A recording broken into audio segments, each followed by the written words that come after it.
Assalamualaikum warahmatullahi wabarakatuh. Perkenalkan, nama saya Windy Sari, Stambuk P101181174. Saya akan memaparkan materi mengenai tuberkulosis paru. Definisi tuberkulosis paru. Tuberkulosis paru atau disebut TB paru adalah penyakit infeksius yang terutama menyerang penyakit parenkit paru. Namun, tuberkulosis berasal dari tuberkal yang berarti tonjolan kecil dan keras yang berbentuk waktu sistem kekebalan membangun tembok mengelilingi bakteri dalam paru. TB paru ini bersifat menahan dan secara khas ditandai oleh pembentukan granulana dan menimbulkan nekrosis jaringan. TB paru dapat menular melalui udara waktu seseorang dengan TB aktif pada paru batuk, bersin, dan bicara. B. Klasifikasi. Ada beberapa klasifikasi TB paru yaitu menurut Debkes 2017, yaitu ada 3 poin. Yang pertama, klasifikasi berdasarkan organ tubuh yang terkena, itu tuberkulosis paru, tuberkulosis ekstra paru. Baru yang kedua, klasifikasi berdasarkan hasil pemeriksaan dahak mikroskopi, yaitu pada TB paru, tuberkulosis paru BTA positif, tuberkulosis paru BTA negatif. Yang ketiga, klasifikasi berdasarkan TB pasien ditentukan berdasarkan riwayat pengobatan sebelumnya. Ada beberapa tipe pasien, yaitu kasus baru, kasus kambuh atau relapse, kasus setelah putus berobat, kasus setelah gagal, kasus lain. Lalu C. Epidemiologi. Epidemiologi itu ada 3. Personal itu umur, jenis kelamin, status gizi. Kedua, tempat, lingkungan, kondisi sosial ekonomi. Ketiga, waktu. Penyakit TB paru dapat menyerang siapa saja, di mana saja, dan kapan saja tanpa mengenal waktu. Baru selanjutnya berdasarkan umur, itu ada tabelnya. Berdasarkan umur, distribusi responden berdasarkan umur 34 provinsi Indonesia berdasarkan data Kemenkes tahun 2015. Yang kedua itu tahun 2016. Yang ketiga tahun 2017 dan keempat tahun 2018. Baru tabel 5 itu dilihat dari jenis kelamin, berdasarkan jenis kelamin itu di tahun 2015, di tahun 16, di tahun 17 dan tahun 18. D. Faktor risiko.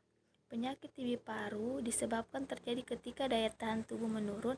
Dalam persepsi epidemiologi yang melihat kejadian penyakit sebagai hasil interaksi antara 3 komponen, penjamu, host, penyebab, agen, dan lingkungan environment. Dapat ditelah faktor risiko dari simpul-simpul tersebut. Pada sisi penjamu, kerentanan terhadap infeksi mikrobakterium tuberkulosis sangat dipengaruhi oleh daya tahan tubuh seseorang pada saat itu. Pengidap HIV/AIDS atau orang dengan status gizi yang buruk lebih mudah untuk terinfeksi dan terjangkit TBC. Berikut disajikan notifikasi kasus konfeksi TBC HIV tahun 2010 sampai 2017. Pencatatan untuk notifikasi TBC HIV dilakukan mengikuti kohort tahun sebelumnya.